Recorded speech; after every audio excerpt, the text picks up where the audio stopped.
બિશ્નોઈના નામે 50 લાખની ખંડણી માંગી ધમકી આપવામાં આવી હતી।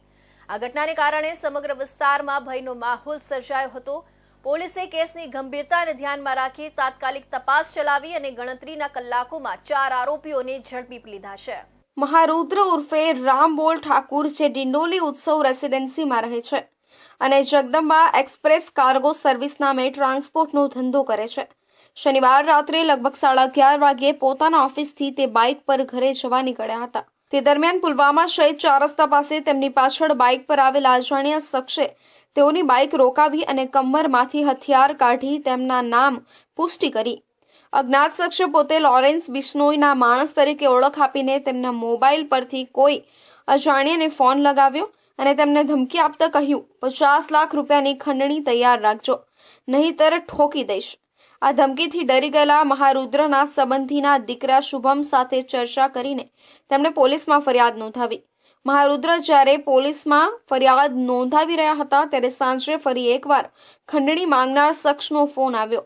આ વખતે તેમને પોતાના ઓફિસમાં પ્રોટેક્શન મની મોકલવાની ચેતવણી આપી અને ના મોકલીએ તો તેમના ઘરે ફાયરિંગ કરવાની ધમકી આપી। આ સમગ્ર ઘટનાએ પરિવારને વધુ ભયભીત બનાવી દીધા હતા। ગઈ તારીખ 21/12/2024ના રોજ મહેન્દ્ર ઉર્ફે રામબોલ ઠાકુર નામનો 49 વર્ષનો જે વ્યક્તિ છે જે જગદંબા એક્સપ્રેસ ચલાવે છે તે જ્યારે પોતાના જે કામકાજનું સ્થળ છે ત્યાંથી ઘરે જઈ રહ્યો હતો એ દરમિયાનમાં એક આદિત્ય ગોડ કરીને જે વ્યક્તિ છે એની પાછળ બાઇક લઈને આવ્યો અને પ્લાસ્ટિકની એના મસ્તક ઉપર ગન મૂકીને એને કીધું ભાઈ કાલે 25 પેટી તૈયાર રાખજે। અને ત્યારબાદ એક ચાલુ ફોન હતો અને ફોનમાં એક વૈભવ રાજપૂત કરીને છે જેણે એના ફોનમાં પણ કીધું કે તું તૈયાર રાખજે એમ કરીને ધમકી આપી અને પછી ત્યાંથી યુ ટર્ન લઈને બાઇકવાળો નીકળી ગયો।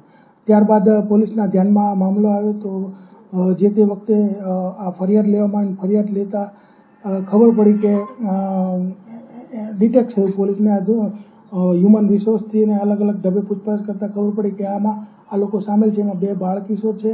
ફરિયાદ નોંધતા જ ડિંડોલી પોલીસે તાત્કાલિક કાર્યવાહી શરૂ કરી મોબાઈલ નંબરના આધારે તપાસ કરતા ખંડણી માંગવાના કેસમાં સંડોવાયેલા 4 શખ્સોને ઝડપવામાં આવ્યા। આરોપીમાં રૂપેશ, આદિત્ય, વૈભવ સહિત 2 સગીરોનો સમાવેશ થાય છે જે લોકલ ટપોરી છે। આ કિસ્સામાં આરોપીઓ લોરેન્સ બિશ્નોઈના નામનો ઉપયોગ કરીને ખોટો ભય ફેલાવી ખંડણી ઉઘરાવવાનો પ્રયાસ કરી રહ્યા હતા। પોલીસે તેઓને ઝડપ્યા।